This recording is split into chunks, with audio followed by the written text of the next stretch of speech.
used to have a big stack of $1 and $5 bills, and I would like, woohoo, I'm a millionaire. And even though it was just ones and fives, and one of my friends came into the room one day, he's like, what are you doing? You're crazy. You should get a job. You're not going anywhere with this. But it's just that, you know, mentality.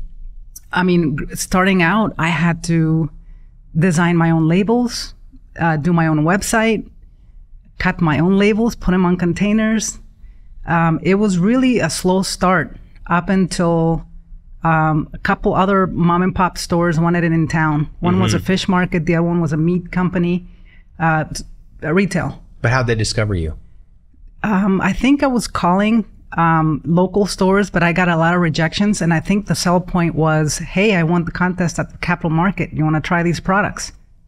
But a lot of, you know, the biggest challenge that I had was, I remember writing this list of stores to call from the smallest to the largest, and there was a couple hundred. And the very first 90 that I remember checking off said, no, we don't want your products. What? Fresh salsa? What is it? And at that point, I thought that, I thought a little bit about giving up, but I just believed that I had something. And I put the list down. And I called other ready-to-eat products and, you know, manufacturers in the area, and I asked them, you know, how do you get into the stores? And they're like, they're not going to listen to you. It took us 5 years to get this product in.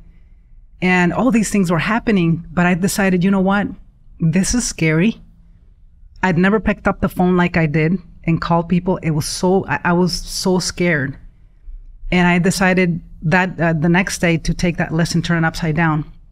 And now, in the top of the list was the Whole Foods Market. In my mind, was the largest organic retail in the United States. Yeah. So your list is like, you know, mom and pop shop, 1, 2, 3, right. And then all the way down. And you had Whole Foods down there as sort of like the magical 100. They were the last. Yeah. Yeah. And then you flipped the script. I flipped the script, and I was like, I hope they don't answer. I'm going to So you found a phone number and you called? Yes. Okay. Wow. So I called this number. They didn't answer, and I was like, shh.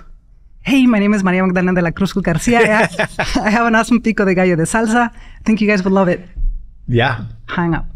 And I was parked in the city center the next day in my little car, a little beater car. And I got a call, and this guy says, hey, is this Maggie? I said, yeah. So this is Eric with Whole Foods. And I'm going. And he says, we heard about you. We want to know more. When can you come? And I said, well, when do you guys meet? He says, tomorrow at 9 a.m. The drive from West Virginia to Maryland is about 7 or 8 hours, depending on what you're driving. So I said, I'll be there. So I literally went back to the kitchen, made salsa, drove all night, made it just in time.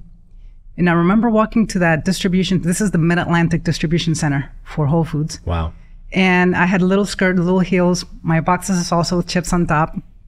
And I go into this room, and there was mostly men, which was very intimidating to me. Sure. And I remember I laid the salsa boxes, and I opened them, and I opened the products, and they started to try the products, and they were silent. They were all buyers, so they were just talking about themselves. And then Eric gets up, and he says, "Oh my God, we love your products. When can we have them?" And I said, and I'm going. Yeah, you're like, well.